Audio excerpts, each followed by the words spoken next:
Hey, good morning, everyone. How you guys all doing? I hope you're all doing very well. It's a good day for me. The sun is out. It's nice and warm outside. So it's a beautiful time. Okay. I hope you guys are all safe. Hope you guys are all healthy, and I hope you guys are all having a great day. Okay. I have a lesson to present to you guys, but for me to do that, I got to turn my screen around. Okay. So be patient with me while I share my screen with you, and it should be coming up pretty soon. All right, on my screen, I have the title screen says coping strategies. How do I deal with my problems? Okay. And so I want to talk to you a little bit about how do we deal with the issues that come up in our everyday life, right? We all have issues that pop up, or problems, or things that frustrate us, things that make us angry, and how we deal with them is going to determine how successful we are in life. Okay. We can either be very positive and deal with things in a positive manner and move past them and work to progress towards something else, right? And become very successful. Or we can deal with things in a very negative, destructive manner, and then things kind of just run us over. Okay. So that's what we're going to talk about today, coping strategies. Okay. I'll tell you what a coping strategy is and all that. Okay. So right here, this slide says life has a way of throwing us a curveball. And if you've ever been in baseball or hit a ball, a curveball is something that it looks like it's coming straight at you first, and then it just goes the other way completely. Okay. And that's what life has a way of throwing us curveballs when, just like when we think we're doing pretty well and we're having good days, right? It can throw us a problem. So back in March 2020, right, on March 12th, life was pretty normal for most of us. We came to school, we did what we had to do. Things were pretty good for most of us, right? We all had our own little problems at home or things that were in our life and stuff like that. But none of us were ready for what COVID threw at us, right? And so even before COVID, we all had issues. Then COVID hit and smacked us all in the face, right? And then we had to deal with whole different issues, right? We all went into distance learning, and for those of us that came to school every day and were doing pretty good at school, then we got a new challenge of this whole distance learning thing, right? And figuring that out and trying to stay on top of that. A lot of us had problems at home with family members, right? And now we're locked up and living with our family members all day, every day, right? So that's another challenge. Okay. Everybody in the world has issues or problems to deal with. Okay. Nobody has the perfect life.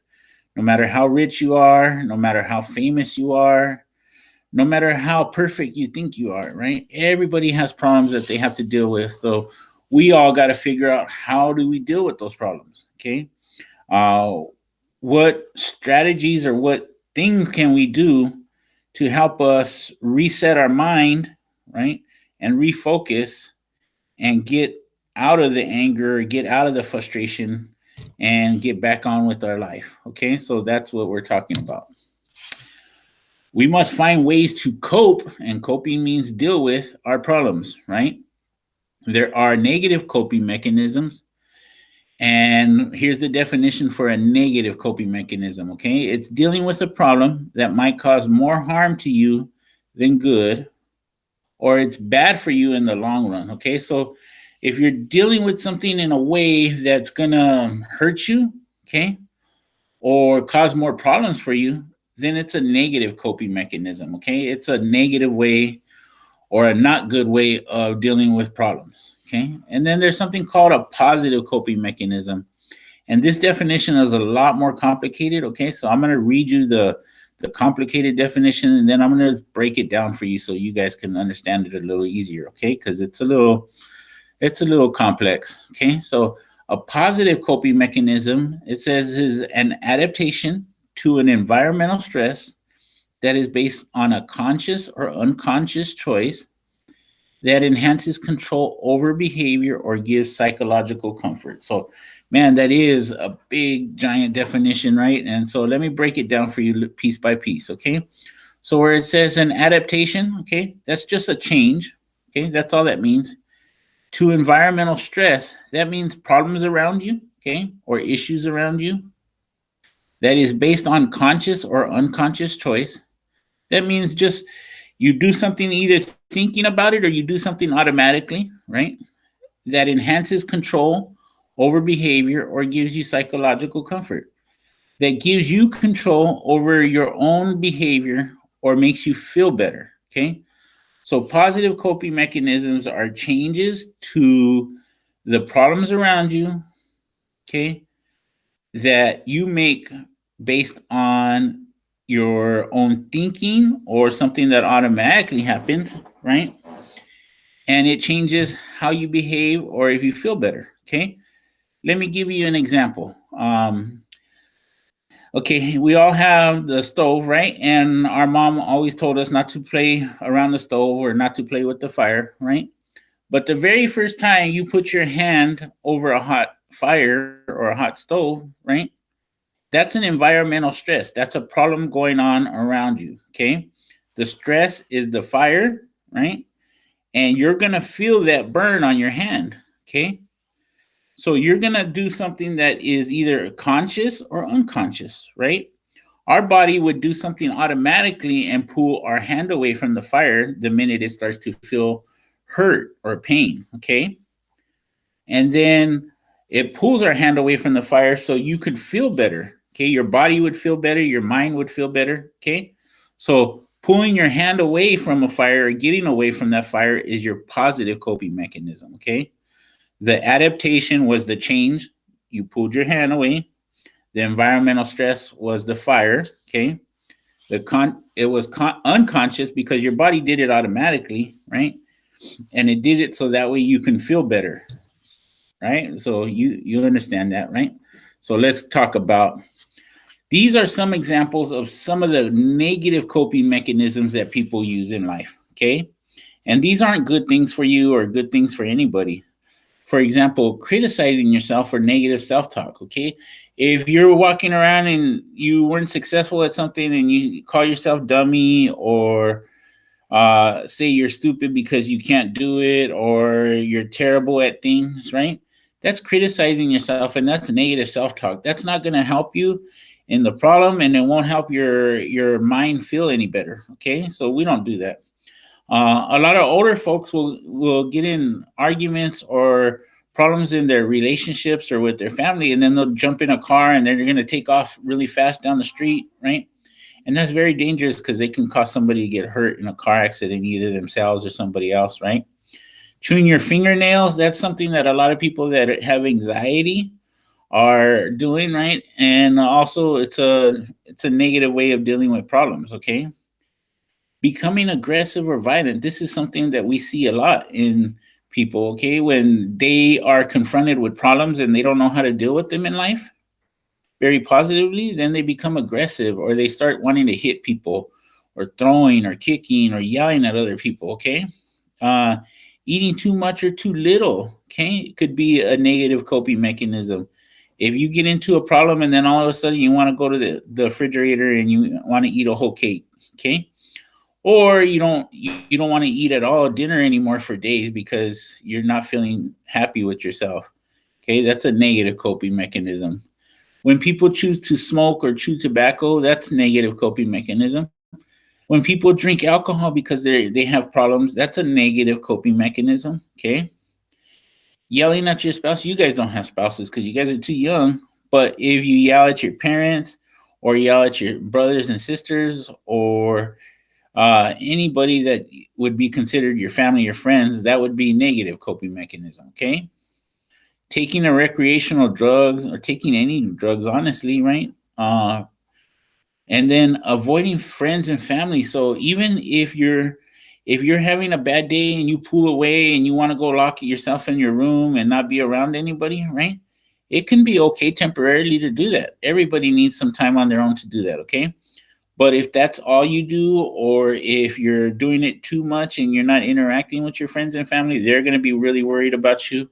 and you might end up being a lot more depressed. Okay, so it could be a negative coping mechanism. If you're doing it for a short term, like you get mad and so you need a little break away from everybody, you want to go lock yourself in your room, do that. Okay, that's a good positive thing. But if you're doing it for a long time, or if that's the only way you know how to react to problems in life, then it can be negative. Okay, so we're going to talk about some positive coping mechanisms, right?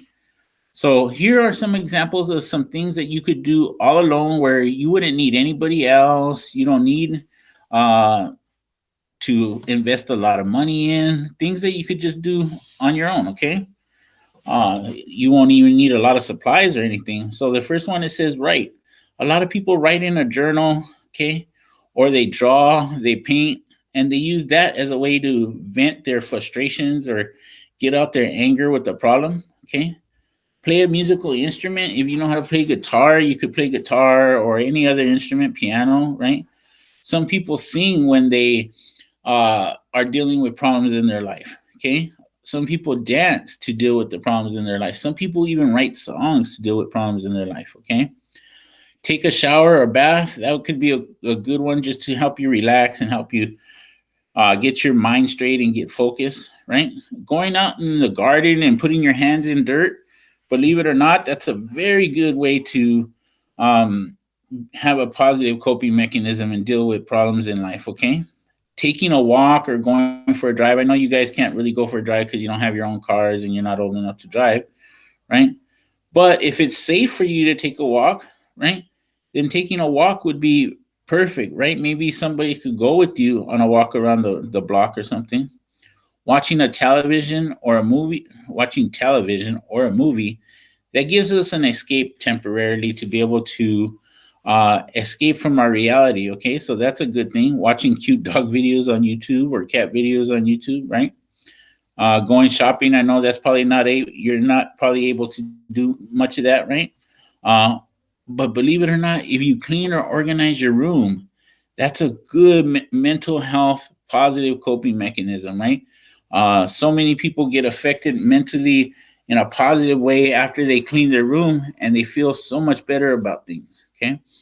You could read a book, right? You can take a break or go on vacation. I know you guys probably can't go on vacation because you would have to have your parents take you, right? But taking a break from whatever is getting on your nerves, from whatever problems are going on in your life in the day. Okay. So if it's even just schoolwork, okay, that's just getting on your nerves, you're frustrated because you don't understand a math problem or something like that, walk away from it for 5 or 15 minutes. Okay. You come back and you may be able to figure things out a lot better. Okay. Sometimes we just need new eyes to be able to see it in a different way. Okay. These are coping strategies that you could do if you have a friend around. Okay. You could talk to somebody you trust. I hope you all have somebody you can talk to when things get hard or when you have a problem, right? I hope you guys could trust your parents enough to be able to have a real conversation with them. And I hope you all have a bestie to be able to have a real conversation with them. But even if you don't, you have your teachers. I'm available. Mr. Silva's available. Okay. We have people that you can talk to when you're feeling frustrated or angry or sad. Okay. Don't ever feel bad for very long because you can't talk to somebody. Okay. Reach out to us. We'll be glad to listen and talk. Okay. Set boundaries and say no. Sometimes people ask you to do too much and you just can't do as much of it without feeling frustrated. Okay.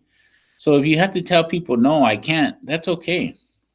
Um, Write a note to somebody you care about. You know, if you have a best friend or a parent that really loves you, okay, write them a note. It's going to make you feel better too. You can use humor. You can clown around with your friends, okay, to make yourself feel better. Spend time with family or friends. That's a good one. Okay. Serve somebody in need. Like if you know there's somebody that could use your help, help them, right? If you got a little brother or sister that needs some help in homework or needs somebody to help them read, okay, help them and it'll make you feel better about what's going on in your life. Care or play with a pet. So if you got a dog or a cat or a turtle or a fish, I know you probably can't pet your fish, right? But spend some time with your pets. That tends to make people feel better about what's going on in their own personal life. Okay. Let's see. These are things that you would be able to do by yourself just by using your brain. Okay. And using your brain is going to help you deal with problems in a great positive way. Okay. The first one's making a gratitude list. Gratitude list is when you write down everything that you're grateful for, right? If you're, you could go down and make, I'm sorry, a complete list of all the things that, you're grateful for having. That's going to make you feel better. Brainstorming alternative solutions. So if you have a problem that's going on in your life, right, you could sit down and think about the other ways you can solve that problem, or you might be able to help yourself with that problem. Okay. Keeping an inspirational quote with you. I don't know if you guys know what quotes are, but sometimes people say things that are very important and meaningful, right? And if you keep that meaningful saying with you, it might help you guide you into a better decision or a better state of mind, feeling better. Okay. Writing a list of goals. If you have things in your life that you want to do, like, even something as simple as, hey, I want to learn to have better penmanship, right? You could write a list of goals and have better penmanship. Okay. When it says act opposite of negative feelings, so if you feel like you're so frustrated that you need to punch a wall, okay, then you have to act the opposite of that, right? You wouldn't kiss the wall, but you would make sure that you take care of yourself, right? Make sure that you're not feeling that angry, okay? Reward or pamper yourself when you do something you're successful in. So a lot of us set goals for ourselves and then forget to reward ourselves for actually reaching our goals. Okay. So if one of your goals is you want to do 4 homework assignments this week and make sure you turn them all in and you did it, then reward yourself, right? Get yourself something special. If that means a Capri Sun, or if it means, playing an extra hour on your PlayStation, as long as you did your goal and you worked it out, and you can reward yourself. Okay. Write a list of your strengths. So a lot of us have a problem being able to figure out what we're good at, right? But if you're good at being able to figure out what you're good at, then you could write a list of your strengths and it'll help you. Okay. These are physical things that you can do as coping strategies. These are things you can get out there and actually move your body with.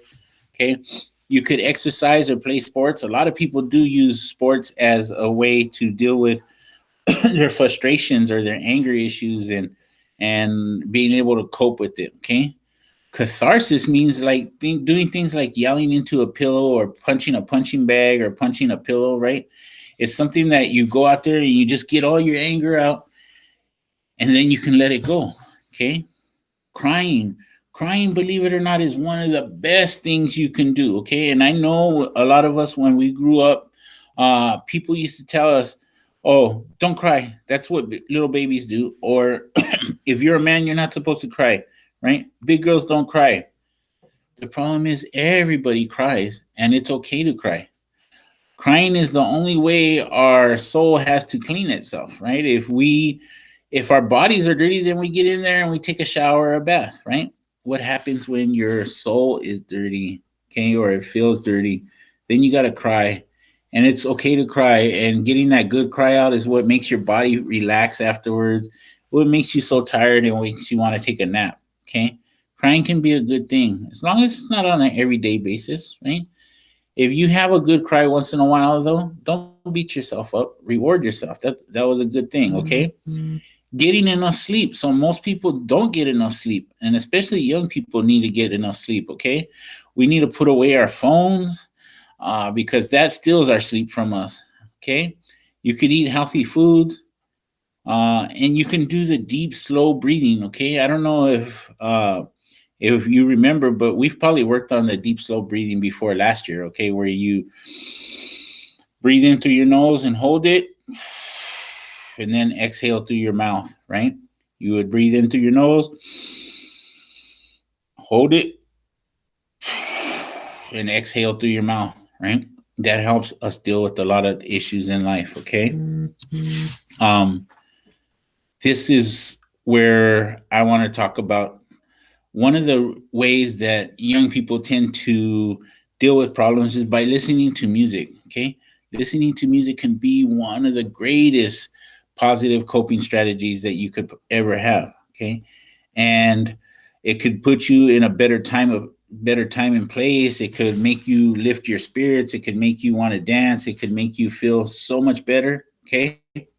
So I'm going to ask you to do me one favor. Okay.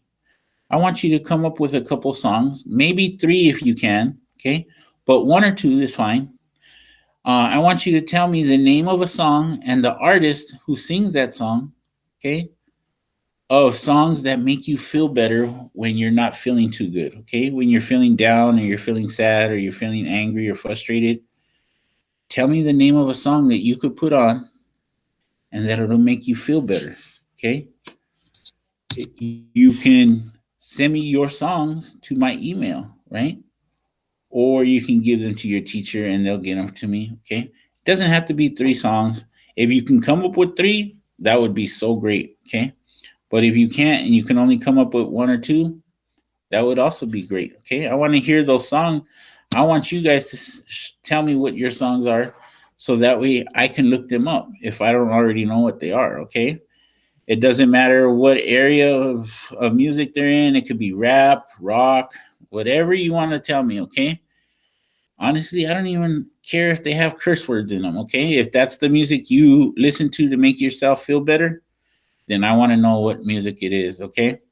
So that's all I got for you guys today. I know that was a little long. I'm sorry, but I hope we all got something out of it. I hope we all have a way of being able to deal with our problems and be able to get through our days and feel good about ourselves at the end of the day. Okay. Well, thank you guys for meeting with me. I will talk to you guys later. Stay safe, stay happy, stay healthy. Bye.